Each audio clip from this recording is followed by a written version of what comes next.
అందరికీ వందనాలండి. అందరూ బాగున్నారు అనుకుంటున్నాను. ఇప్పటి వరకు మనం లేవీకాండం 1 నుంచి 17 అధ్యాయాలు చదువుకున్నాం. ఈ 17 అధ్యాయాల్లో కూడా దేవుడు ఇజ్రాయేలీల్ని ఐగుప్తు బానిసత్వం నుండి విడిపించి అరణ్య మార్గంలో వాళ్ళు వాగ్దాన దేశానికి వెళ్తూ ఉన్న మార్గంలో వాళ్ళతో నిబంధన చేసుకుంటున్నాడు. వాళ్ళు ఎలా బ్రతకాలి, ఎలా పవిత్రంగా ఉండాలి, దేవుడు ప్రత్యక్ష గుడారంగా వాళ్ళ మధ్యకు వచ్చి ఉంటున్నాడు కాబట్టి వీళ్ళు ఎంత పవిత్రంగా ఉండాలి అని అనేక రకాలైన బలులు, అనేక రకాల ఆచారాలు, ఆజ్ఞలు వాళ్ళకి ఇస్తుంటా వస్తున్నాడు. ఆ క్రమంలోనే లేవీకాండం 18వ అధ్యాయాన్ని ఈరోజు మనం చదువుకుందాం. ఈ చదువుకోబోయే ముందు దేవుడు ఇప్పటి వరకు చెప్పిన ఆజ్ఞలు, ఆచారాలు వీటన్నిటిని కూడా మనం 3 రకాలుగా విడదీయొచ్చు. మొదటిది ప్రత్యక్ష గుడారానికి సంబంధించినవి. అంటే ఆ ప్రత్యక్ష గుడారం ఎలా ఉండాలి, ఆ ప్రత్యక్ష గుడారం దగ్గర ఏ బళ్ళు ఇవ్వాలి, ఎలా ఇవ్వాలి, లోపలికి వెళ్ళే వాళ్ళు ఎలా ఉండాలి, ఎటువంటి డ్రెస్ వేసుకోవాలి, ఇవన్నీ కూడా ఆ ప్రత్యక్ష గుడారానికి సంబంధించినవన్నీ కూడా ఒక కేటగిరీ.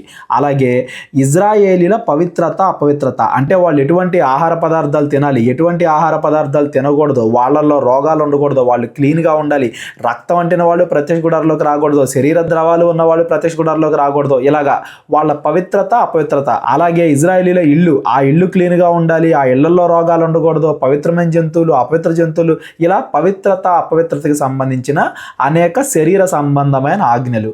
ఇకపోతే మూడవది ఇజ్రాయేలీలు ఎలా ప్రవర్తించాలి, వాళ్ళ ప్రవర్తన, వాళ్ళ యొక్క నీతి న్యాయాలు, వీటి గురించిన ఆజ్ఞలు. ఇప్పటి వరకు మనం ప్రత్యక్ష గుడారం గురించిన ఆజ్ఞలు చూసాం, పవిత్రత, అపవిత్రతకు సంబంధించిన ఆజ్ఞలు చూసాం. ఇక్కడ నుండి ఈ లేవీకాండం 18వ అధ్యాయం నుండి వాళ్ళు ఎలా ప్రవర్తించాలి, నీతి న్యాయాల గురించిన వాళ్ళకి ఇచ్చిన ఆజ్ఞలు అనేవి ఈ లేవీకాండం 18వ అధ్యాయం నుండి మనం చదువుకుంటూ వెళ్దాం. మరియు యెహోవా మోషేకు ఈలాగు సెలవిచ్చెను, నేను మీ దేవుడైన యెహోవానని నీవు ఇజ్రాయేలీలతో చెప్పుము. ఈ అధ్యాయం స్టార్ట్ అయ్యే పదం మొదలు పెట్టుకోండి. నేను మీ దేవుడైన యెహోవాను అనే పదంతో ఈ అధ్యాయం స్టార్ట్ అవుతుంది. అలాగే ఈ అధ్యాయం క్లోజింగ్ కూడా, ఈ అధ్యాయం స్టార్టింగ్లో, ఈ అధ్యాయం ఎండింగ్లో నేను మీ దేవుడైన యెహోవాను అని మాట్లాడుతున్నాడంటే ఇదేదో మోషే చెప్పట్లేదు ఇజ్రాయేలీలకి, దేవుడు చెప్పిన వాటిల్ని మోషే చేరవేస్తున్నాడంతే అనేది దేవుడు ఇక్కడ గుర్తు చేస్తున్నాడు. దేవుడు మోషేతో చెప్తున్నాడు, మోషే వెళ్ళి ఇజ్రాయేల్ అందరితో చెప్పాలి, కానీ ఇవి దేవుడి మాటలు, నేను మీ దేవుడైన యెహోవాను అని ఆయన సిగ్నేచర్ సంతకం చేసి మరి ఈ ఆజ్ఞలన్నీ కూడా వాళ్ళకి ఇస్తున్నాడు. ఏంటా ఆజ్ఞలు? మీరు నివసించిన ఐగుప్తు దేశాచారముల చొప్పున మీరు చేయకూడదు, నేను మిమ్మల్ని రప్పించుచున్న కనాను దేశాచారముల చొప్పున మీరు చేయకూడదు. 2 ఆచారాలు ఇక్కడ. ఒకటేమో ఐగుప్తు ఆచారాలు, ఐగుప్తు ఆచారాలు మీరు ఫాలో అవ్వకూడదు. కనాను దేశం, అక్కడ ఆచారాలు కూడా మీరు ఫాలో అవ్వకూడదు. ఇప్పుడు మీరు ఐగుప్తు దేశం నుండి వచ్చారు కదా, అక్కడున్న ఆచారాలు అక్కడే వదిలిపెట్టండి. ఆ ఆచారాలని నేను మీకు ఇవ్వబోయే వాగ్దాన దేశంలో మీరు ఫాలో అవ్వకూడదు. ఎందుకు ఫాలో అవ్వకూడదు అంటున్నాడు? ఐగుప్తీల ఆచారాలు ఎలా ఉంటాయంటే తండ్రే కూతుర్ని పెళ్లి చేసుకోవడం, అన్న చెల్లిని పెళ్లి చేసుకోవడం, ఇలాగా కుటుంబంలో రక్త సంబంధుల మధ్య వివాహాలు, కుటుంబంలో రక్త సంబంధుల మధ్య వ్యభిచారాలు, ఇవన్నీ కూడా ఐగుప్తు దేశంలో ఉండేవి అంతకుముందు. ఆ ఐగుప్తీల ఆచారాల ప్రకారంగా మీరు బ్రతకూడదు. ఇకపోతే కనాను దేశం, ఇప్పుడు ఏ దేశానికైతే దేవుడు నడిపిస్తున్నాడో ఆ వాగ్దాన దేశంలో ఇప్పుడు కనానీయులు ఉంటున్నారు. ఆ కనానీయుల్ని అక్కడ నుండి తరిమేసి మీకు ఆ దేశాన్ని ఇస్తాను, కాబట్టి మీరు వెళ్ళబోయే దేశంలో ఏ ఆచారాలు అయితే ఉన్నాయో అవి మీరు ఫాలో అవ్వకూడదు అంటున్నాడు. కనాను దేశంలో ఏం చేసేవాళ్ళు అంటే విగ్రహాలకి చిన్నపిల్లల్ని బలులుగా అర్పించేవాళ్ళు, చిన్నపిల్లల్ని నరబలులుగా అర్పించేవాళ్ళు. మీరు ఐగుప్తు ఆచారాలు ఫాలో అవ్వకూడదు, కనాను దేశ ఆచారాలు ఫాలో అవ్వకూడదు. నేను మీకు ఇస్తున్న ఆజ్ఞలు, ఈ లేవీకాండం, నిర్గమాకాండం, సంఖ్యాకాండం, ద్వితీయోపదేశకాండం, వీటిల్లో మీకు ఏ ఆజ్ఞలు అయితే ఉంటాయో అవి మాత్రమే మీరు ఫాలో అవ్వాలి అని ముందుగానే సైడ్ హెడ్డింగ్ పెట్టి మరీ దేవుడు చెప్తున్నాడు. వారి కట్టడలను బట్టి నడవకూడదు, మీరు నా విధులను గైకొనవలెను, నా కట్టడలను బట్టి నడుచుకొనుటకు వాటిని ఆచరింపవలెను.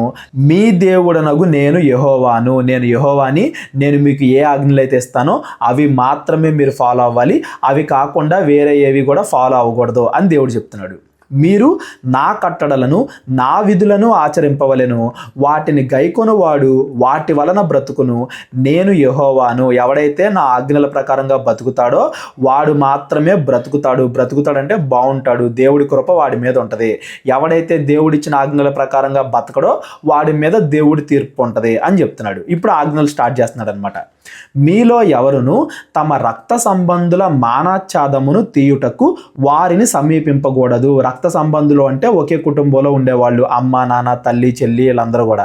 ఆ రక్త సంబంధుల మానాచ్ఛాదం అంటే ఇందులో వివాహమైనా వస్తుంది, పిల్లల కంఠమైనా వస్తుంది, వాళ్ళతో వ్యభిచారం చేయడం అయినా వస్తుంది. ఈ మూడిట్లో ఏదైనా కానీ శారీరకంగా రక్త సంబంధులే కలవకూడదు, వారు సమీపింపకూడదు. అంటే అలా కలవకూడదు, శారీరకంగా వాళ్ళు కలవకూడదు, వ్యభిచారం చేయకూడదు. నేను యెహోవాను అంటే సిగ్నేచర్ చేస్తున్నాడు, ఇదిగో దేవుడే చెప్తున్నాడు అన్నట్టు. ప్రతి చోట కూడా సంతకం. నీ తండ్రికి మానాచ్ఛాదముగానున్న నీ తల్లి మానాచ్ఛాదము తీయకూడదు, అంటే తల్లితో వ్యభిచారం చేయకూడదు. ఐగుప్తులో తల్లుల్ని పెళ్లి చేసుకునే వాళ్ళు కూడా ఉండేవాళ్ళు. అవి పాతకాలంలో మూఢనమ్మకాలు అనమాట. దేవుడు వీళ్ళకి ఏం చెప్తున్నాడంటే, మీరు మీ రక్త సంబంధులతో, ఉదాహరణకి తల్లితో శయనించకూడదు, ఆమె నీ తల్లి, ఆమె మానాచ్ఛాదమును నువ్వు తీయకూడదు. నీ తండ్రి భార్య మానాచ్ఛాదమును తీయకూడదు. తల్లి అనగానే తల్లి ఒక్కలే కాదు, ఒకవేళ తండ్రికి 2-3 భార్యలు ఉంటే ఆ తండ్రి యొక్క భార్యల్లో వేరే వాళ్ళ మానాచ్ఛాదం కూడా నువ్వు తీయకూడదు, అంటే వాళ్ళతో కూడా నువ్వు వ్యభిచారం చేయకూడదు. అది నీ తండ్రిదే, అంటే అది భార్యాభర్తల మధ్య సంబంధం. అంతేగాని నువ్వు వరుసకి కొడుకు అవుతావు కాబట్టి నువ్వు వాళ్ళతో శయనించకూడదు శారీరకంగా. నీ సహోదరి మానాచ్ఛాదమును అనగా నీ ఇంటిలో పుట్టినదేమి, వెలుపల పుట్టినదేమి, నీ తండ్రి కుమార్తె యొక్కనైనను నీ తల్లి కుమార్తె యొక్క అయినను మానాచ్ఛాదమును తీయకూడదు. ఒకవేళ నీ తండ్రికి వేరే భార్యలున్నా, వాళ్ళ కూతుర్లైనా, లేకపోతే నీతో పాటు నీ తల్లికే పుట్టిన కుమార్తె అయినా, అంటే చెల్లితో మీరు వ్యభిచారం చేయకూడదు. వాళ్ళని పెళ్లి చేసుకోవడం కూడా, వ్యభిచారం అంటే కేవలం వ్యభిచారం అని కాదు, వాళ్ళని పెళ్లి చేసుకోవడం, వాళ్ళతో పిల్లలను కంటం, శారీరకంగా వాళ్ళతో కలవడం అనేది ఉండకూడదు, రక్త సంబంధుల మధ్య ఉండకూడదు. ఇవన్నీ కూడా ఐగుప్త ఆచారాలు. ఆ ఐగుప్త ఆచారాలు మీరు ఫాలో అవ్వకూడదు అని దేవుడు చెప్తున్నాడు. పాతకాలంలో అంటే దేవుడు ఈ ధర్మశాస్త్రం ఇవ్వకముందు చాలా మంది అలాగే బ్రతికేవాళ్ళు. మనం అబ్రహామును కూడా చూసాం, వాళ్ళందరూ కూడా అన్యుల జాతుల్లో నుండి వచ్చిన వాళ్ళు. దేవుడు ఈ ధర్మశాస్త్రం ద్వారా ఏది మంచిది, మీరు ఏం చేయకూడదు, ఏం చెయ్యాలి అని చెప్పి ఇక్కడ వీళ్ళందరికీ ఆజ్ఞలు ఇస్తున్నాడు. ఈ ధర్మశాస్త్రం వచ్చిన దగ్గర నుండి అందరూ కూడా దీనిలో ఉన్న ఆజ్ఞలే ఫాలో అవ్వాలి, మీరు వెళ్ళబోయే వాగ్దాన దేశంలో కూడా ఈ ఆజ్ఞలే ఫాలో అవ్వాలి అని చెప్పి దేవుడు వాళ్ళకి విధిస్తున్నాడు. నీ కుమారుని కుమార్తె మానాచ్ఛాదమునైనను నీ కుమార్తె మానాచ్ఛాదమునైనను తీయకూడదు, అది నీది. ఇదిగో నీ మనవళ్ళైనా మనవరాళ్ళైనా వాళ్ళు నీకు పుట్టిన పిల్లలు అంటోళ్లే కదా, వాళ్ళని పెళ్లిళ్ళు చేసుకోవడం కూడా తప్పు అన్నాడు. మరి ఇవన్నీ కూడా మీకు వింతగా అనిపించవచ్చు, పాతకాలంలో అలాగే ఫాలో అయ్యేవాళ్ళు. ఐగుప్తీలు కానీ వాళ్ళ ఆచారాలు అలాగే ఉండేవి. దేవుడు వాళ్ళ నుండి వీళ్ళని వేరు చేస్తున్నాడు, ఇజ్రాయేలీల్ని వేరు చేస్తూ మీలో అలా ఉండకూడదు, అటువంటి వ్యభిచారాలు మీలో ఉండకూడదు అని దేవుడు ఆజ్ఞాపిస్తున్నాడు. నీ తండ్రి వలన పుట్టిన నీ తండ్రి భార్య కుమార్తె నీ సహోదరి, ఆమె మానాచ్ఛాదము తీయకూడదు. నీ తండ్రి సహోదరి మానాచ్ఛాదము తీయకూడదు. ఒకవేళ తండ్రికి ఎవరైనా సహోదరులు, అత్తయ్య అలాగే ఎవరైనా ఉంటారు కదా, వాళ్ళ మానాచ్ఛాదము కూడా తీయకూడదు, వాళ్ళను పెళ్లిళ్ళు చేసుకోకూడదు. ఆమె నీ తండ్రి రక్త సంబంధి. నీ తల్లి సహోదరి మానాచ్ఛాదము తీయకూడదు, ఆమె నీ తల్లి రక్త సంబంధి. నీ తండ్రి సహోదరుని మానాచ్ఛాదము తీయకూడదు, అనగా అతని భార్యను సమీపింపకూడదు, ఆమె నీ పినతల్లి. ఒకవేళ చిన్నానో పెదనానో వాళ్ళ యొక్క భార్యలను కూడా సమీపింపకూడదు. అంటే రక్త సంబంధాలు, ఒకే కుటుంబంలో ఉండే వాళ్ళ మధ్య ఈ వ్యభిచారం అనేది జరగకూడదు. శారీరకంగా కలవడం, పెళ్లి చేసుకోవడం, పిల్లలు కంటం ఇలాంటివి ఉండకూడదు అని దేవుడు వాళ్ళకి ఆజ్ఞాపిస్తున్నాడు. నీ కోడలి మానాచ్ఛాదము తీయకూడదు, ఆమె నీ కుమారుని భార్య, ఆమె మానాచ్ఛాదమును తీయకూడదు. కోడలు ఆమెతో శయనించకూడదు. నీ సహోదరుని భార్య మానాచ్ఛాదము తీయకూడదు, అది నీ సహోదరుని మానము. ఈ వరుసలన్నీ ఏవైనా కానీ ఒకే కుటుంబంలో రక్త సంబంధుల మధ్య ఉండే వరుసలు, వీళ్ళ మధ్య శారీరకంగా కలవడం, వ్యభిచారము, పెళ్లిళ్ళు చేసుకోవడం, పిల్లల కంటం ఇట్లాంటివన్నీ కూడా జరగకూడదు అని దేవుడు చెప్తున్నాడు. ఒక స్త్రీ మానాచ్ఛాదమును ఆమె కుమార్తె మానాచ్ఛాదమును తీయకూడదు. అంటే తల్లి కూతుర్లు ఇద్దరిని పెళ్లి చేసుకున్న వాళ్ళు కూడా ఉన్నారు చరిత్రలో. అలా తల్లి కూతుర్లు ఇద్దరిని కూడా పెళ్లి చేసుకోకూడదు. ఆమె కుమారుని కుమార్తె మానాచ్ఛాదమునైనను ఆమె కుమార్తె మానాచ్ఛాదమునైనను తీయుటకు వారిని చేర్చుకొనకూడదు. ఒకవేళ వాళ్ళననే కాదు, వాళ్ళ కుమారులు, వాళ్ళ కుమార్తెలు, అంటే ఆ యొక్క వంశంలో ఎవరిని కూడా నువ్వు పెళ్లి చేసుకోకూడదు, వాళ్ళతో పిల్లల్ని కనకూడదు, వాళ్ళతో శారీరకంగా కలవకూడదు. ఇవి ఇజ్రాయేలీలకి దేవుడు విధిస్తున్న ఆజ్ఞలు. వాటి భావం నేటికి కూడా, ఈ రోజుకి కూడా వర్తించిద్ది. వారు ఆమె రక్త సంబంధులు, అది దుష్కామ ప్రవర్తన. దుష్కామ ప్రవర్తన, కామంతో వావి వరసలు లేకుండా చేయడం. అంతకుముందు ఇవన్నీ కూడా కామన్ అయి ఉండొచ్చు, అంతకుముందు ఇవన్నీ కూడా తప్పుగా కనబడకపోవచ్చు. ఏమండి ఇప్పుడంటే మన మధ్య ఇవన్నీ కూడా జరగట్లేదు కాబట్టి మనకి ఇవన్నీ తప్పులాగా కనబడుతున్నాయి, కానీ ఆ కాలంలో ఇలాంటివి ఎక్కువగా జరిగేవి. చాలా మంది ఒకే కుటుంబంలో ఉన్న వాళ్ళని పెళ్లి చేసుకోవడం, వాళ్ళతోనే పిల్లలు కంటం ఇప్పటికీ కొన్ని దేశాల్లో అలాగే జరుగుద్ది. కానీ దేవుడి ఆజ్ఞలు ఇచ్చే సమయంలో ఇజ్రాయెల్ అందరూ కూడా ఆశ్చర్యపడిపోయి ఉంటారు, ఏంటి ఇది కూడా తప్ప అని. కానీ దేవుడు వాళ్ళకి విధిస్తున్నాడు, ఇవి వాళ్ళు ఫాలో అవ్వాలి. ఎందుకంటే ఒకే కుటుంబంలో వ్యభిచార సంబంధమైన ఆలోచనలు, కామ సంబంధమైన ఆలోచనలు ఒకే కుటుంబంలో రాకూడదు. ఆ కుటుంబం మధ్య ప్రేమానురాగాలు తప్ప ఈ పెళ్లిళ్ళు పిల్లలు శరీర సంబంధమైన ఆచారాలు ఒకే ఇంట్లో పొద్దున్న లెగిస్తే ఒకళ్ళ మొహం ఒకళ్ళు చూసుకునే ఆ ఒకే ఇంట్లో ఇలాంటివి ఉండకూడదు అని దేవుడు వాళ్ళకి ఆజ్ఞాపిస్తున్నాడు. అది దుష్కామ ప్రవర్తన, అలాంటివి మీరు చేయకూడదు. నీ భార్య బ్రతికి ఉండగా ఆమెను పీడించుటకు, ఆమె సహోదరి మానచ్ఛాదమును తీయుటకు ఈమెను ఆమెతో పెళ్లి చేసుకొనకూడదు. ఇద్దరు సహోదరులు అక్క చెల్లెల్ని పెళ్లి చేసుకోకూడదు. యాకోబు అన్నాడు కదా, అలాగే చేసుకున్నాడు. అలా చేయడం వల్ల వాళ్ళు ఒకరికొకరు కొట్టుకుంటారు, తిట్టుకుంటారు, ఒకరికొకరికి పడదు. వాళ్ళు ఒకరినొకరు పీడించుకోకుండా సహోదరులు ఇద్దరిని కూడా నువ్వు పెళ్లి చేసుకోకూడదు, అట్లా పెళ్లి చేసుకోకూడదు. అపవిత్రత వలన స్త్రీ కడగా ఉండునప్పుడు ఆమె మానాచ్ఛాదమును తీయుటకు ఆమెను సమీపింపకూడదు. ఎవరైనా కానీ పీరియడ్స్లో ఉన్నారు, డేట్లో ఉన్నారు, ఆ టైంలో కావాలని వెళ్ళి వాళ్ళతో కలవకూడదు. ఆశా నిగ్రహం అంటారు కదా, ఇంద్రియ నిగ్రహం అని. ఎవరైతే ఆ టైంలో కొంచెం కడగా ఉంటారో, రక్తస్రావం అవుతూ ఉంటుందో వాళ్ళతో సేనించకూడదు. అంటే వాళ్ళకి రెస్పెక్ట్ ఇవ్వాలి అని చెప్తున్నాడు. నీ పొరుగువాని భార్య యందు నీ వీర్యస్ఖలనము చేసి ఆమె వలన అపవిత్రత కలుగజేసుకొనకూడదు. పొరుగువాని భార్యను ఆశింపకూడదు. ఇవన్నీ ఇంట్లో చేద్దన్నాడు కదా, రక్త సంబంధుల మధ్య చేద్దన్నాడు కదా. నేను నా పక్కింటి వాళ్ళతో వ్యభిచారం చేస్తాను, నా ఫ్రెండ్ నా స్నేహితుడు వాళ్ళ ఇంటితో వ్యభిచారం చేస్తాను, అట్లా కూడా కాదు. నీ పొరుగువాని భార్యతో నువ్వు సేనించకూడదు, అది కూడా తప్పే. పదాజ్ఞల్లోనే చెప్తాడు కదా, పొరుగువాని భార్య అయినను, ఇల్లు అయినను, వాళ్ళ యొక్క పశువులైనను ఏది కూడా ఆశించొద్దని. అది మరలా ఇక్కడ గుర్తు చేస్తున్నాడు.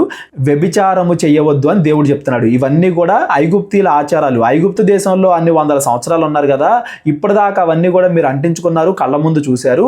అటువంటి ఆచారాలు నేను మీకు ఇవ్వబోయే వాగ్దాన దేశంలో మీరు పాటించకూడదు. మీరు మిగతా దేశాలన్నిటికీ వేరుగా, అన్యజనులందరికీ వేరుగా పరిశుద్ధంగా మీరు ఉండాలి.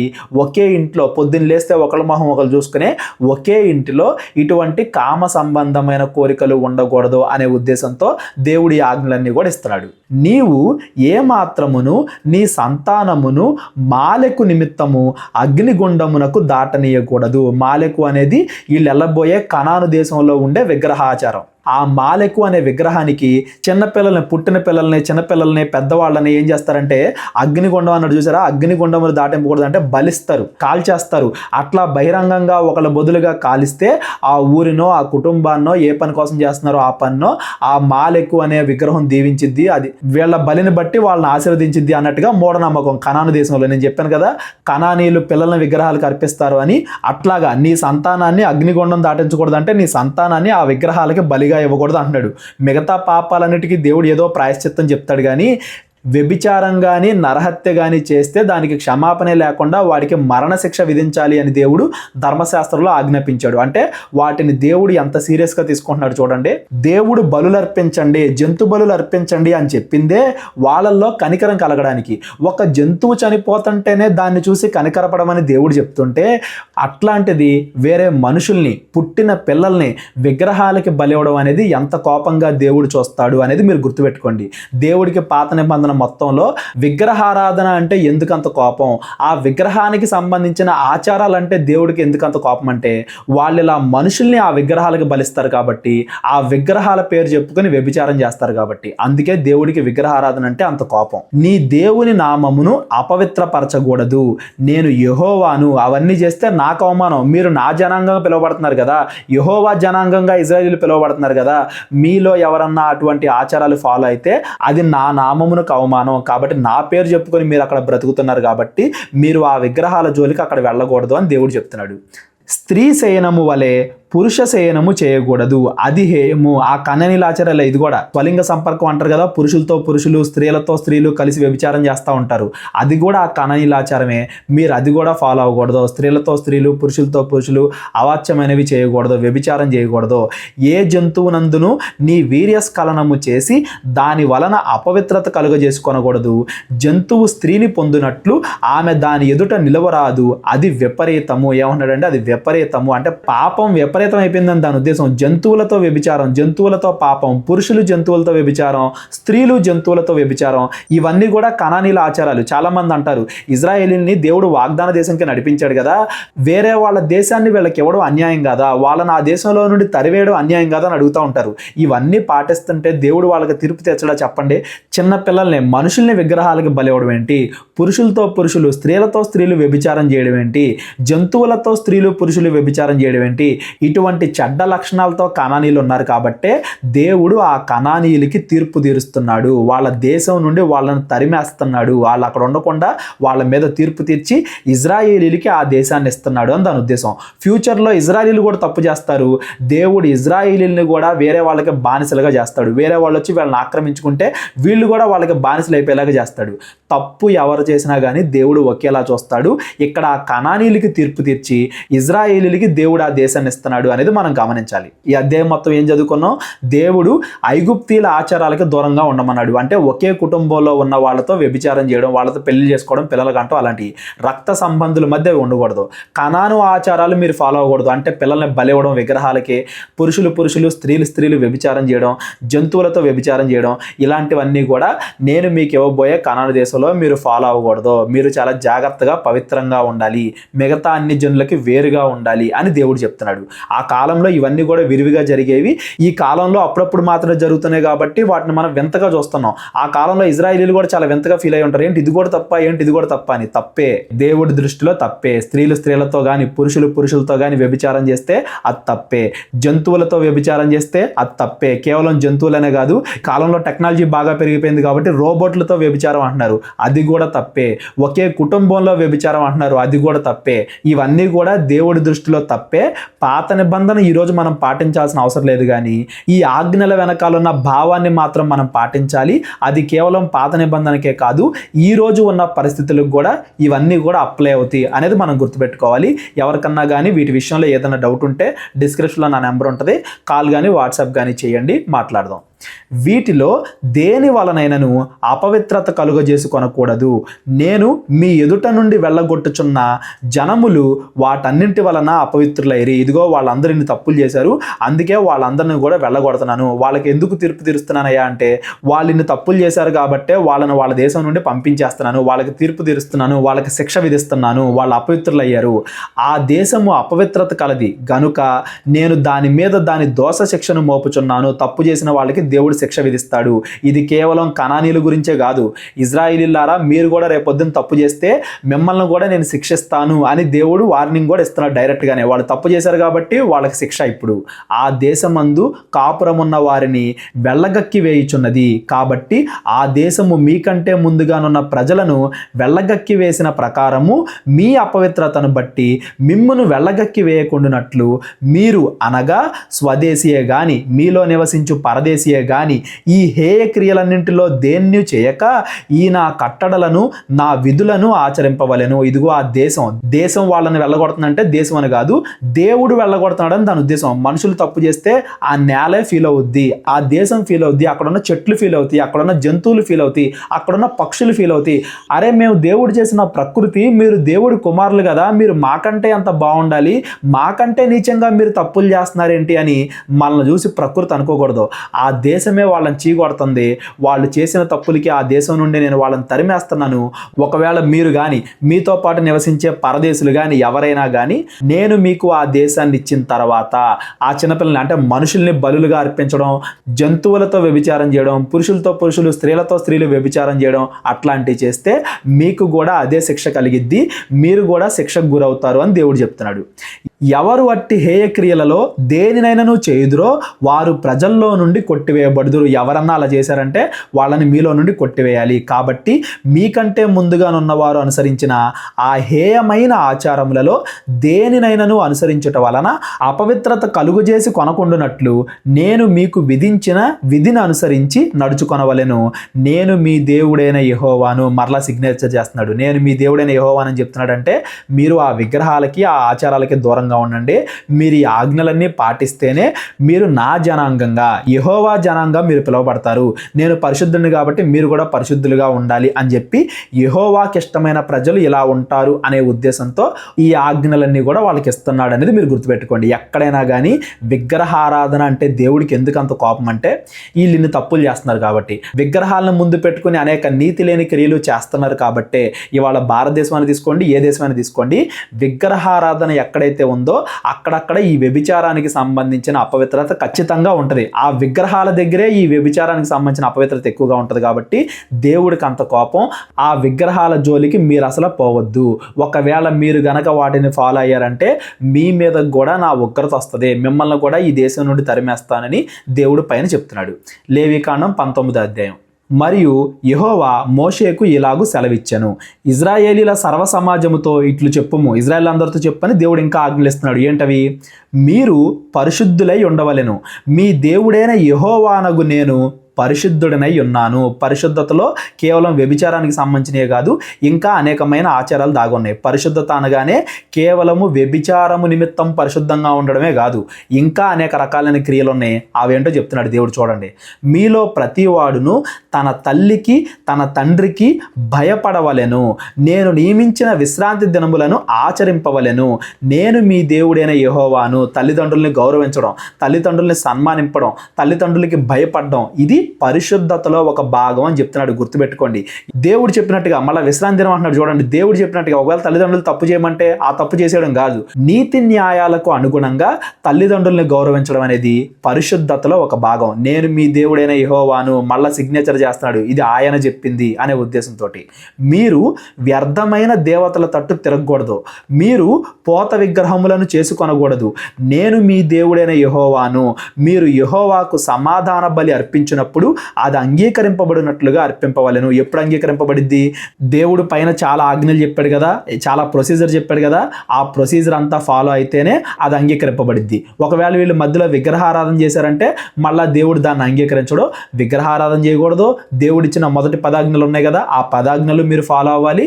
బలుల దగ్గర, ప్రత్యక్ష గుడారం దగ్గర ఏ ఆజ్ఞలు అయితే ఇచ్చాడో అవి కూడా వీళ్ళు ఫాలో అవ్వాలి. అప్పుడు దేవుడు వీళ్ళ అర్పణని స్వీకరిస్తాడు.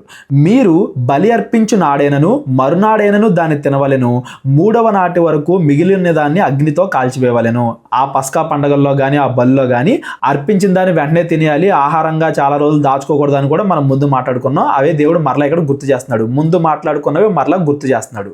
మూడవ నాడు దానిలో కొంచెమైనను తిని ఎడల అది హేయమగును, అది అంగీకరింపబడదు. దానిని తినువాడు తన దోష శిక్షను భరించును, వాడు యెహోవాకు పరిశుద్ధమైన దాన్ని అపవిత్రపరిచెను, వాడు ప్రజల్లో నుండి కొట్టివేయబడవలెను.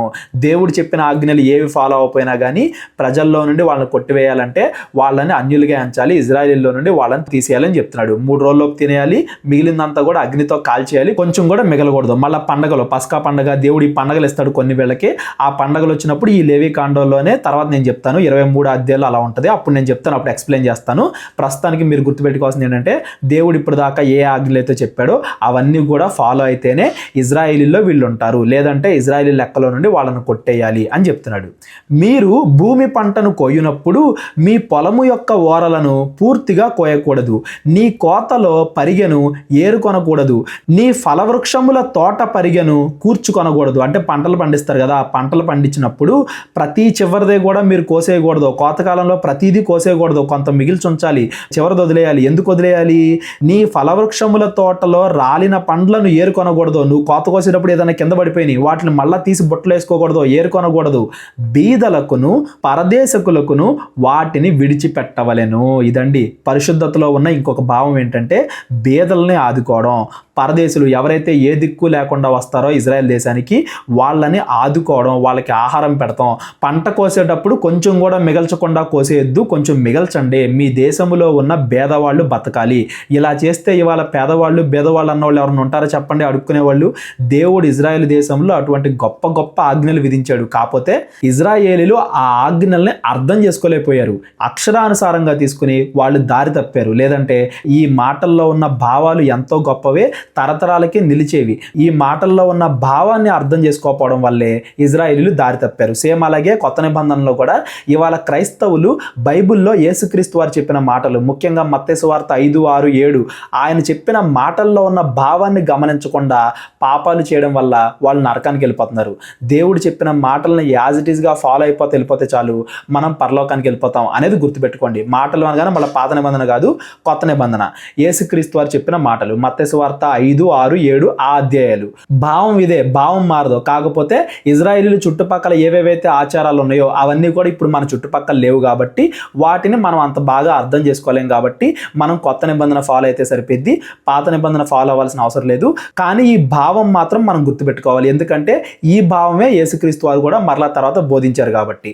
పరిశుద్ధతలో విగ్రహాలకు దూరంగా ఉండడం, వ్యభిచార సంబంధమైన వాటికి దూరంగా ఉండడం అది ఎంత ఇంపార్టెంటో, పరిశుద్ధతలో బేదలను ఆదుకోవడం, పరదేశుల్ని దిక్కులేని వాళ్ళని ఆదుకోవడం ఇది కూడా ఒక భాగమే. వాళ్ళని మీరు ఆదుకున్నప్పుడే మీరు పరిశుద్ధులు అని చెప్పి దేవుడు చెప్తున్నాడు. రూతు దగ్గర కూడా మనం ఎలాంటి సందర్భమే చదువుకుంటాం.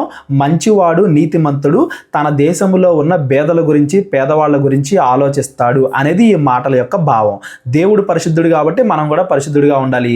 ఆ పరిశుద్ధతలో విగ్రహాలకు దూరంగా ఉండడం, వ్యభిచార సంబంధమైన వాటికి దూరంగా ఉండడం, పేదలను ఆదుకోవడం, దిక్కులేని విధవరాండ్లను చిన్నపిల్లలను ఆదుకోవడం ఇవన్నీ కూడా భావాలే అనేది మీరు గుర్తుపెట్టుకోండి. నేను మీ దేవుడైన యెహోవాను మళ్ళా సంతకం చేస్తున్నాడు. మీరు దొంగిలింపకూడదు, బొంకకూడదు, ఒకరితో ఒకడు అబద్ధం ఆడకూడదు, నా నామమును బట్టి అబద్ధ ప్రమాణము చేయకూడదు. ఇవాళ కొంతమంది ఉంటారు దేవుడి పేరు మీద ఒట్టంటారు కానీ అబద్ధాలు చెప్తారు. దేవుడి నామాన్ని వ్యర్థంగా ఉచ్చరింపకూడదు, అబద్ధం ఆడకూడదు, దొంగిలించకూడదు. ఇవన్నీ పరిశుద్ధతలో భాగాలే. నీ దేవుని నామమును అపవిత్రపరచకూడదు, నేను యెహోవాను. మళ్ళా సైన్ చేస్తున్నాడు. నీ పొరుగువాన్ని హింసించకూడదు, వాన్ని దోచుకొనకూడదు, కూలి వాని కూలి మరునాటి వరకు నీ యొద్ద ఉంచుకొనకూడదు. ఎప్పుడు పని చేస్తాడో అప్పుడే వెంటనే వాడికి జీతం ఇచ్చేయాలి. రేపిస్తాను ఎల్లుండిస్తానని పోస్ట్ పని చేయకూడదు. పని చేసే వాళ్ళని చులకనగా కూడా చూడకూడదు. ఏనాటి జీతం వాళ్ళకి ఆ రోజు ఇచ్చేయాలి. వాళ్ళని గౌరవించాలి, వాళ్ళని దోచుకోకూడదు, వాళ్ళని హింసించకూడదు, అబద్ధం ఆడకూడదు, ఇంతైంది అంతైందని బొంకకూడదు, దొంగిలింపకూడదు. ఇవన్నీ కూడా పరిశుద్ధతలో భాగాలే అనేది మనం గుర్తుపెట్టుకోవాలి. చెవిటి వాణిని తిట్టకూడదు, గుడ్డి వాణి ఎదుట అడ్డము వేయకూడదు. అంటే వాళ్ళ యొక్క శరీర బలహీనతను చూసి చులకం చేయకూడదు. చెవిటోడు కదా వాడికి ఏం వినబడదులే అని చెప్పి వాడిని తిట్టకూడదు, గుడ్డోడు కదా అని చెప్పి వాడిని కింద పడేసి ఆనందపడకూడదు. ఇవాళ కూడా చాలా మంది ఎదుటి వాళ్ళ బలహీనతను బట్టి, వాడు పొట్టిగా ఉన్నాడనో, వాడు నల్లగా ఉన్నాడనో, వాడు చదువుకోవట్లేదనో, వాళ్ళ శరీర బలహీనతను బట్టి వాళ్ళని హేళన చేస్తూ ఉంటారు. ఎవరైతే హేళన చేస్తున్నారో గుర్తుపెట్టుకోండి, దేవుడి యొక్క ఉగ్రత, దేవుడి యొక్క తీర్పు మీ మీద ఉంటుంది. ఎదుటి వాళ్ళని హేళన చేయకూడదు అని దేవుడు చెప్తున్నాడు. ఇవన్నీ కూడా పరిశుద్ధతలో భాగాలే. నీ దేవునికి భయపడవలెను, నేను యెహోవాను, అన్యాయపు తీర్పు తీర్చకూడదు, బేదవాడని పక్షపాతము చేయకూడదు. బేదోడు కదా పేదోడు కదా అని చెప్పి అన్యాయంగా తీర్పు తీర్చకూడదు. న్యాయం న్యాయమే, సేవ సేవే. ఒకవేళ నువ్వు బేదవాడికి సహాయం చేయాలనిపిస్తే నీకున్న దాంట్లో నుండి సహాయం చేయి, అంతేగాని అన్యాయము చేసి వాడికి సహాయం చేయాల్సిన అవసరం లేదు అని చెప్తున్నాడు. గొప్పవాడని అభిమానము చూపకూడదు. మళ్ళీ చెప్తున్నాడు చూడండి, బేదవాడని పక్షపాతం చేయకూడదు, గొప్పోడు కదా అని అభిమానం చూపకూడదు. న్యాయము విషయంలో అందరినీ సమానంగా చూడాలి, అందరికీ న్యాయంగా తీర్పు తీర్చాలి. దేవుడి యొక్క లక్షణాలు ఇవి. దేవుడు ఎలా అయితే అందరికీ న్యాయంగా తీర్పు తీరుస్తాడో మనం కూడా అందరికీ అలాగే న్యాయంగా తీర్పు తీర్చాలి అని చెప్తున్నాడు. బేదవాళ్ళకి సహాయం చేయండి, అంతేగాని అన్యాయముగా తీర్పు తీర్చొద్దు వేరే వాడికి. వాడు బేదవాడైనా పేదవాడైనా ధనికుడైనా డబ్బున్నోడైనా ఎవడైనా కానీ న్యాయము విషయంలో అందరూ సమానమే అనేది మనం చూడాలి. న్యాయమును బట్టి నీ పొరుగువానికి తీర్పు తీర్చవలెను.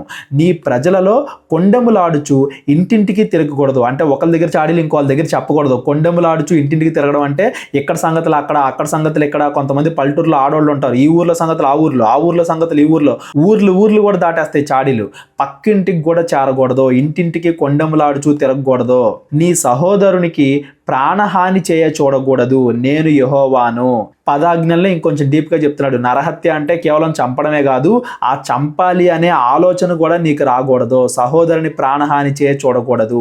నీ హృదయములో నీ సహోదరుని మీద పగబట్టకూడదు. హృదయంలో పగబడ్డం కూడా తప్పే. కొత్త నిబంధనలో యేసుక్రీస్తు వారు చెప్పింది అదే కదా.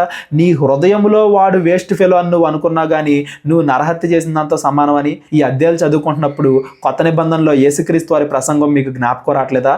మత్తయి సువార్త సువార్త 5, 6, 7 అధ్యాయాలు మీకు జ్ఞాపకం రావట్లేదా?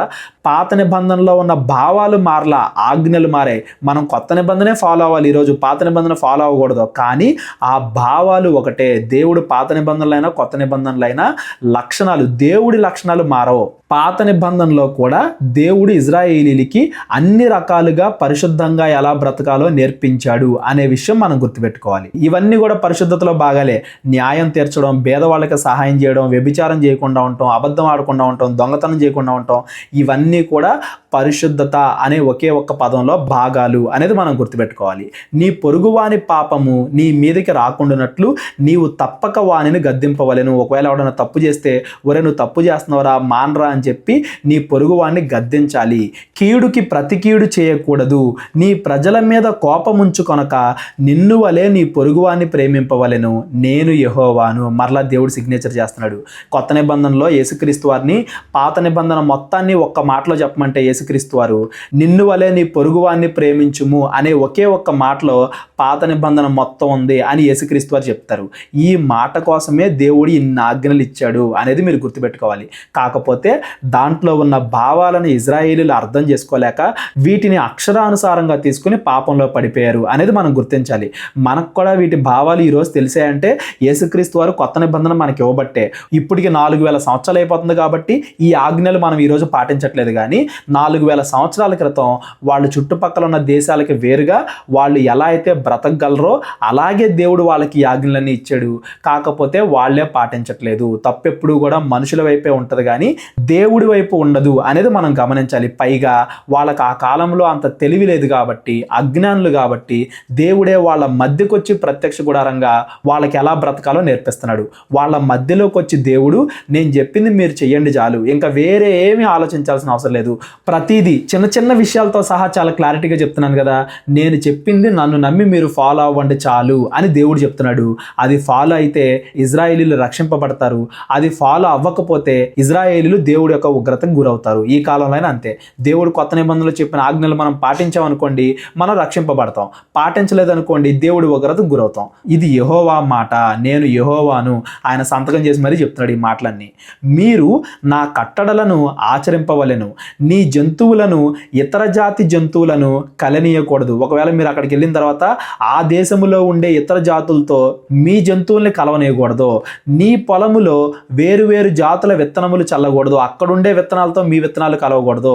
బొచ్చును నారను కలిసిన బట్ట వేసుకొనకూడదు. ఇప్పుడు మీరు ఎలా ఉన్నారో అలాగే ఉండండి, అంతేగాని కల్తీ చేయొద్దు దేన్ని. అది జంతువుల్లోనైనా, పొలంలో పండే పంట అయినా, వేసుకునే డ్రెస్సులైనా దేన్ని కూడా కనానీయుల ఆచారాలతో, కనానీయుల దగ్గర ఉండే వస్తువులతో మీరు కల్తీ చేయొద్దు. మీరు వాళ్ళవేవి అంటించుకోకుండా పరిశుద్ధంగా ఉండండి అని చెప్తున్నాడు దేవుడు.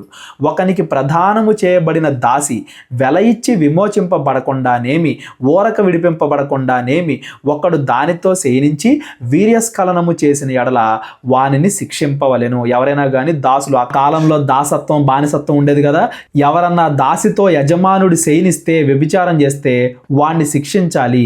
అది విడిపింపబడలేదు గనుక వానికి మరణశిక్ష విధింపకూడదు. యాక్చువల్గా వ్యభిచారం చేస్తే మరణశిక్ష అన్నాడు దేవుడు. కాకపోతే ఇక్కడ వాడికి మరణశిక్ష ఎందుకు వేయట్లేదంటే, ఒకవేళ వాడికి మరణశిక్ష వేస్తే వాడి కింద ఉండే దాసి ఎటు కాకుండా పోద్ది, ఆమెను పోషించడానికి ఎవరు ఉండరు కాబట్టి ఆవిడ నిమిత్తమే, ఆవిడ బతకడానికి ఇతన్ని శిక్షించాలి కానీ మరణశిక్ష వేయకూడదు. ఏ శిక్ష వేయాలో పెద్దలు, ఇజ్రాయేల్ పెద్దలు శిక్ష వేయండి, అంతేగాని మరణశిక్ష వేయకూడదు అన్నాడు. దాసి కాకుండా లేదా స్వతంత్రులైన దాసి అంటే తనకు తానుగా బతకగలిగే వేరే ఆవిడ, అట్లా ఎవరితోనైనా కానీ వ్యభిచారం చేస్తే అది మరణశిక్షకు పాత్రలను మనం ముందు అధ్యాయంలో చదువుకున్నాం. వ్యభిచారం కానీ, నరహత్య కానీ ఇవన్నీ కూడా మరణశిక్ష విధించేంత పెద్ద తప్పులు అని దేవుడు ముందే చెప్పాడు. అతడు అపరాధ పరిహారార్థ బలిని అనగా అపరాధ పరిహారార్థ బలియగు పొట్టేలును ప్రత్యక్షపు గుడారం యొక్క ద్వారమునకు యెహోవా సన్నిధికి తీసుకొని రావాలను. శిక్ష అయిపోయిన తర్వాత మరలా పరిశుద్ధుడు అవ్వాలంటే బలి కూడా అర్పించాలి పశ్చాత్తాపడి. అప్పుడు యాజకుడు అతడు చేసిన పాపమును బట్టి పాప పరిహారార్థ బలియగు పొట్టేలు వలన యెహోవా సన్నిధిని అతని నిమిత్తము ప్రాయశ్చిత్తము చేయవలెను. దీని వలన అతడు చేసిన పాపము విషయమై అతనికి క్షమాపణ కలుగును. ముందు అతడికి శిక్ష విధించాలి, ఆ తర్వాత అతడు పశ్చాత్తాపడి బలి అర్పిస్తే అప్పుడు దేవుడు కూడా అతన్ని క్షమిస్తాడు అని చెప్తున్నాడు. మీరు ఆ దేశమునకు వచ్చి ఆహారమునకై నానా విధములైన చెట్లను నాటినప్పుడు వాటి పండ్లను అపవిత్రముగా ఎంచవలెను. మీరు అక్కడికి వెళ్ళిన తర్వాత పంటలు పండిస్తారు కదా, మీరు ఏ పంట పండించినా కానీ దాన్ని అపవిత్రంగా ఎంచాలి. ఎందుకంటే అది అక్కడ నేలలో ఇప్పుడు దాకా కనానీయులు చెడ్డ కార్యాలు చేస్తూ బతికారు కదా, ఆ నేలలో ఆ పంటలు పండుతున్నాయి కాబట్టి వాటిని అపవిత్రంగా ఎంచాలి. వాటి కాపు మీకు ఎక్కువగా ఉండునట్లు అవి 3 సంవత్సరముల వరకు మీకు అపవిత్రముగా ఉండవలెను. వాటి కాపు ఎక్కువగా ఉండడం అంటే 3 సంవత్సరాల వరకు ఇజ్రాయేలీలు పంటలు పండించి పంటను కోసుకోకూడదని చెప్తున్నాడు. ఒక రకంగా ఆ నేల సారవంతమయ్యి ఆ 3 సంవత్సరాల తర్వాత వీళ్ళకి ఎక్కువ పంట ఇచ్చిద్ది అనేది దేవుడు ఇక్కడ చెప్పిన రీజను. ఇంకొక రకంగా ఇప్పుడు దాకా కనానీయులు ఆ దేశంలో బతికారు కాబట్టి ఆ నేల వల్ల వచ్చిన ఫలాలు వీళ్ళలో ప్రవేశించకూడదు, వీళ్ళు అపవిత్రం అవ్వకూడదు అనేది చెప్తున్నాడు. అంటే ప్రతి చిన్న విషయంలో కూడా కనానీయుల ఆచారాలు వీళ్ళు ఫాలో అవ్వకూడదు అని దేవుడు చెప్తున్నాడు అనేది మీరు గుర్తుపెట్టుకోండి. వాటిని తినకూడదు. 4వ సంవత్సరమున వాటి ఫలములన్నీ యెహోవాకు ప్రతిష్ఠితమైన స్తుతియాగ ద్రవ్యములగును. 4వ సంవత్సరమున దేవుడికి అర్పణగా అవన్నీ కూడా అర్పింపాలి. 5వ సంవత్సరమున వాటి ఫలములను మీరు తినవచ్చును. అంటే మీరు ఆ కనాను దేశానికి వెళ్ళిన తర్వాత దేవుడు మీకు ఆ దేశాన్ని అప్పగించిన తర్వాత 5 సంవత్సరాలకి మీరు అక్కడ పండించిన పంటలన్నీ కూడా మీరు తినొచ్చు. 3 సంవత్సరాలు తినకూడదు, 4వ సంవత్సరం దేవుడికి అర్పింపాలి, 5వ సంవత్సరం నుంచి మీరు తినొచ్చు. నేను మీ దేవుడైన యెహోవాను. మళ్ళా సంతకం చేస్తున్నాడు. అంటే ఇవన్నీ కూడా నేను చెప్పిన మాటలు మీరు ఇలా ఫాలో అయితేనే మీరు నా జనంగా పిలువబడతారు, నా పిల్లలుగా పిలువబడతారు అని దేవుడు చెప్తున్నాడు అని దాని అర్థం అనమాట. రక్తము కూడినదేది తినకూడదు. అంటే రక్తంతో దేన్ని కూడా తినకూడదు. రక్తం తినొద్దని కూడా మనం ముందు వీడియోలో మాట్లాడుకున్నాం కదా. రక్తం కలిసింది ఏది కూడా తినకూడదు. శకునములు చూడకూడదు, మంత్రయోగములు చూడకూడదు. ఇవాళ దరిద్రం ఏంటంటే క్రైస్తవులు కూడా శకునాలు చూస్తున్నారు, క్రైస్తవులు కూడా వాస్తులు చూస్తున్నారు, క్రైస్తవులు కూడా జాతకాలు చూస్తున్నారు. అట్లాంటి చూస్తే దేవుడి కోపము. మీ నుదిటి వెంట్రుకలను గుండ్రముగా కత్తిరింపకూడదు, నీ గడ్డపు పక్కలను గొరకకూడదు, చచ్చిన వారి కొరకు మీ దేహమును చీరుకొనకూడదు. ఇవన్నీ కూడా అక్కడ ఉండే కనానీల ఆచారాలు. వాళ్ళకి వీళ్ళకి వేరుగా కనబడాలి. చూడగానే వీళ్ళు కనానీలు వీళ్ళు ఇజ్రాయేలు అని తెలిసిపోయేలాగా ఉండడం కోసం చెప్తున్నాడు అనమాట.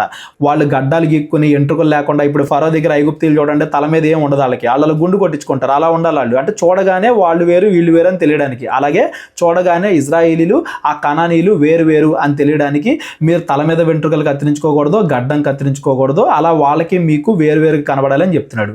పచ్చబొట్లు మీ దేహమునకు పొడుచుకొనకూడదు. ఇప్పుడు కూడా పొడిపించుకుంటున్నారులేండి, పాతకాలంలో ఇంకా ఎక్కువ పచ్చబొట్లు, అవి ఇజ్రాయేలీలు పొడిపించుకొనకూడదు. నేను మీ దేవుడైన యెహోవాను. మీ దేశము వ్యభిచరింపకయు దుష్కామ ప్రవర్తనతో నిండకయు ఉండునట్లు నీ కుమార్తె వ్యభిచారిణి అగుటకై ఆమెను వేశ్యగా విడవకూడదు. పాతకాలంలో డబ్బులు లేకపోతే కుమార్తెలను వేశ్యలుగా దాసులుగా వేరే వాళ్ళకి అమ్మేసేవాళ్ళు.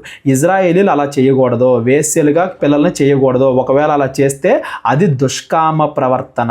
దేవుడు ఎందుకోసమైతే కనానీయులకి తీర్పు తీరుస్తున్నాడో మీరు మళ్ళా అలా తయారవద్దు అని హెచ్చరిస్తున్నాడు దేవుడు. నేను నియమించిన విశ్రాంతి దినములను మీరు ఆచరింపవలెను, నా పరిశుద్ధ స్థలమును మన్నింపవలెను. నేను యెహోవాను. ప్రతి 7వ రోజు మీరు విశ్రాంతి దినంగా పాటించాలి, ప్రత్యక్ష గుడారం దగ్గరికి రావాలి, నేను ఎలా అయితే చెప్పానో అలా బలి అర్పించాలి. ఎప్పటికీ నేను మీకు ఇచ్చిన ఆజ్ఞలు గుర్తు చేసుకుంటా ఉండాలి. అవి మీరు గుర్తు చేసుకుంటా ఉంటేనే ఇప్పుడు దాకా నేను చెప్పినని మీరు ఫాలో అవ్వగలరు, మీరు పరిశుద్ధంగా ఉండగలరు, నేను మీకు తోడుంటాను అని దేవుడు చెప్తున్నాడు. కర్ణ పిశాచి గల వారి దగ్గరకు పోకూడదు, సోదెగాండ్రను వెదికి వారి వలన అపవిత్రత కలుగు చేసుకొనకూడదు. నేను మీ దేవుడైన యెహోవాను. మళ్ళా విగ్రహారాధన దగ్గరికి వస్తున్నాడు. ఆ కర్ణ పిశాచాలు కానీ, జాతకాలు చెప్పేవాళ్ళు కానీ, శకునగాండ్రు కానీ ఇలాంటి వాళ్ళ జోలికి మీరు వెళ్ళకూడదు, వాళ్ళ దగ్గరికి కూడా వెళ్ళకూడదు, వాళ్ళు వెతకకూడదు అని చెప్తున్నాడు. తల నెరిసిన వాని ఎదుట లేచి మొసలి వాని ముఖమును ఘనపరచి నీ దేవునికి భయపడవలెను. పైనేమో తల్లిదండ్రులను గౌరవించాలి, తల్లిదండ్రులకు భయపడాలి అన్నాడు. ఇక్కడేమో తల నెరిసిన వాళ్ళు అంటే ముసలి వాళ్ళు. ముసలి వాళ్ళని ప్రేమించాలి, ముసలి వాళ్ళని ఘనపరచాలి, ముసలి వాళ్ళని జాగ్రత్తగా చూసుకోవాలి అని చెప్తున్నాడు. ముసలి వాళ్ళు అంటే పెద్దవాళ్ళు, వయసు మళ్ళీ వాళ్ళు కాబట్టి వాళ్ళ పనులు వాళ్ళు చేసుకోలేరు కాబట్టి ఇజ్రాయేలీలు వాళ్ళని జాగ్రత్తగా చూసుకోవాలి, అంతేగాని వాళ్ళని ఇబ్బంది పెట్టకూడదని చెప్తున్నాడు. కొన్ని మూఢనమ్మకాల్లో, కొన్ని పాత అన్యుల ఆచారాల్లో ముసలి వాళ్ళని చంపేసేవాళ్ళు, ఎందుకంటే వాళ్ళ గురించి కేర్ తీసుకోలేక. మీరు అలా చేయకూడదు. ఇజ్రాయేలీలు పరిశుద్ధంగా ఉండాలి, తల్లిదండ్రులను గౌరవించాలి, పెద్దవాళ్ళు ముసలి వాళ్ళు ఎవరైతే ఉంటారో వాళ్ళని ఘనపరచాలి, అంటే వాళ్ళని జాగ్రత్తగా చూసుకోవాలి. వాళ్ళని జాగ్రత్తగా చూసుకుంటే అది దేవుడికి భయపడి చూసుకుంటున్నాం అని దాని అర్థం. ఒకవేళ వాళ్ళని జాగ్రత్తగా చూసుకోలేదనుకో దేవుడు శిక్షిస్తాడు అని ఆ మాట వెనకాలే చెప్తున్నాడు అని దాని అర్థం. ఒకవేళ తల్లిదండ్రులు కనపరచకపోయినా, దేవుడు చెప్పిన ఆజ్ఞల్లో ఏది పాటించకపోయినా, వ్యభిచారం చేసినా, పక్కనోడు దాసించినా, దొంగతనం చేసినా, ఏవి చేసినా దేవుడు మనల్ని శిక్షిస్తాడు అనే దానికోసం ప్రతి చోట కూడా ఆయన సంతకం పెడుతున్నాడు. సంతకం పెట్టి మరీ చెప్తున్నాడు, నేను యెహోవాను. మళ్ళీ ఇంకో సంతకం, నేను యెహోవాను. మీ దేశమందు పరదేశి నీ మధ్య నివసించుచున్నప్పుడు వానిని బాధింపకూడదు. మీ మధ్య నివసించు పరదేశిని మీలో పుట్టిన వాని వలె ఎంచవలెను, నిన్ను వలె వారిని ప్రేమింపవలెను. ఐగుప్తు దేశములో మీరు పరదేశులై ఉంటిరి, నేను మీ దేవుడైన యెహోవాను. మీరు ఐగుప్తు దేశంలో బానిసలుగా ఉన్నారు కదా, మీ దేశానికి ఎవరైనా కానీ పొట్ట పట్టుకుని వస్తే వాడిని హింసించొద్దు, వాడిని బానిసగా చేసుకోవద్దు. మీ దేశంలో మీ పిల్లలను మీరు ఎలా అయితే చూసుకుంటారో వాళ్ళను కూడా అలాగే చూసుకోండి, ఆతిథ్యం ఇవ్వండి, మంచిగా చూసుకోండి, పరదేశిని బాధింపొద్దు. పైన కూడా చెప్పాడు, పేదలు పేదవాళ్ళు తినడానికి ఎలా అయితే మీ పంటల్లో అక్కడ కొంత వదిలేయాలని చెప్పాడో పరదేశుల కోసం కూడా అక్కడ వదిలేయాలని చెప్పాడు. అంటే పరదేశుల్ని జాగ్రత్తగా చూసుకోండి, వాళ్ళని హింసించొద్దు, దాసులుగా చేసుకోవద్దు. మీరు ఒకనొకప్పుడు దాసులుగా ఉన్నారు కదా, ఒకసారి గుర్తు తెచ్చుకోండి అని చెప్తున్నాడు. తీర్పు తీర్చినప్పుడు కొలతలో కానీ, తూనికలో కానీ, పరిమాణములో కానీ మీరు అన్యాయము చేయకూడదు. న్యాయమైన త్రాసులు, న్యాయమైన గుండ్లు, న్యాయమైన తూము, న్యాయమైన పడి మీకు ఉండవలెను. అంటే షాపుల్లో త్రాసులు, వెయిట్ కొలిచేవి అవన్నీ ఉంటాయి కదా, న్యాయంగా వీళ్ళు వ్యాపారం చేయాలి, న్యాయంగానే చేయాలి. ఏ పని చేసినా అన్యాయంగా ఇతరులని మోసం చేయకూడదు, పరదేశుల్ని మోసం చేయకూడదు. మీ న్యాయాన్ని బట్టి మీ దేవుడైన యెహోవాని గణపరచాలి అని దాని ఉద్దేశం. ఇవాళ కూడా మన సత్క్రియలను బట్టి దేవుడిని మహింపరిచేలాగా మన సత్క్రియలు ఉండాలి. క్రైస్తవుల పేర్లు పెట్టుకుని మనం మోసాలు చేయడం, క్రైస్తవుల పేర్లు పెట్టుకుని ఎదుటివాడికి అన్యాయం చేయడం, క్రైస్తవుల పేర్లు పెట్టుకుని అబద్ధ సాక్ష్యాలు చెప్పడం, ఇట్లాంటివి మనం చేయకూడదు. నేను ఐగుప్తు దేశములో నుండి మిమ్మును రప్పించిన మీ దేవుడైన యెహోవాను కాగా మీరు నా కట్టడలన్నింటినీ నా విధులన్నింటినీ అనుసరించి నడుచుకొనవలెను, నేను యెహోవాను. ఏ మాటతో స్టార్ట్ చేశాడో ఆ మాటతోనే ఎండ్ చేస్తున్నాడు. నేను యెహోవాను అంటే సంతకం చేస్తున్నాడు. ఆయన సంతకం చేసి చెప్పాడు అంటే ఈ మాటలన్నీ కూడా ఎంత విలువైనయో మనం గుర్తించాలి. కొత్త నిబంధనలో యేసుక్రీస్తు వారు చెప్పిన ఆజ్ఞలతో వీటిలో చాలా వరకు సరితూగేవే. కాబట్టి ఇవన్నీ కూడా మనం ఈరోజు కూడా పాటించాలి అనేది మీరు గుర్తుపెట్టుకోవాలి. అక్కడక్కడ కొన్ని తప్ప. ఇంకా మీకు డౌట్ ఉంటే అసలు ఇవి కాకుండా కొత్త నిబంధనలో యేసుక్రీస్తు వారు చెప్తారు కదా, మత్తయి సువార్త 5, 6, 7 అధ్యాయాలు, వాటిల్లో ఉన్నవి ఫాలో అయితే చాలు. ఇవాళ మనం కొత్త నిబంధన పాటిస్తే చాలు. పాత నిబంధన దాని భావాన్ని గమనించడానికి, దేవుడు ఏ ఉద్దేశంతో వాటిని చెప్పాడు అనేది తెలుసుకోవడానికి మనం చదువుకుంటూ వెళ్తున్నాం. మీకు అంతా కూడా అర్థమైంది అనుకుంటున్నాను. అర్థం కాకపోతే కాల్ కానీ వాట్సాప్ కానీ చేయండి. రేపొద్దున లేవికాండం 20 అధ్యాయం నుండి మనం రేపొద్దున మాట్లాడుకుందాం. ఈరోజు మనం చదువుకున్న 18, 19 అధ్యాయాల్లో దేవుడి యొక్క ఆజ్ఞలు, వీళ్ళు న్యాయంగా ఎలా బ్రతకాలి, ఐగుప్తీయుల ఆచారాలకు వ్యతిరేకంగా ఎలా బ్రతకాలి, కనానీయుల ఆచారాలకు వ్యతిరేకంగా ఎలా బ్రతకాలి, వాళ్ళకి వేరుగా పరిశుద్ధులుగా దేవుడి జనాంగంగా వీళ్ళు ఎలా బ్రతకాలి అనే దానికి సంబంధించిన వీళ్ళ ప్రవర్తన, నీతి న్యాయాలకు సంబంధించిన ఆజ్ఞలు ఈ 18, 19 అధ్యాయాల్లో చెప్పాడు. ఇలాంటివే మరలా 20, 21, 22 ఆ అధ్యాయాల్లో కూడా మనం చూస్తాం. రేపొద్దున 20 అధ్యాయం నుండి మనం రేపొద్దున చదువుకుందాం. అందరికీ వందనాలు. దేవుడు మిమ్మల్ని అందరినీ కూడా దీవించి ఆశీర్వదించును గాక. అందరికీ వందనాలండి. కేవలం 30 వీడియోస్లో బైబిల్ నేర్చుకోండి అనే ఎంతో విలువైన ఈ కోర్స్ జస్ట్ ₹1 మీకు కావాలి అంటే మీ పేరు, మీ ఊరు ఈ నెంబర్కి వాట్సాప్ చేయండి.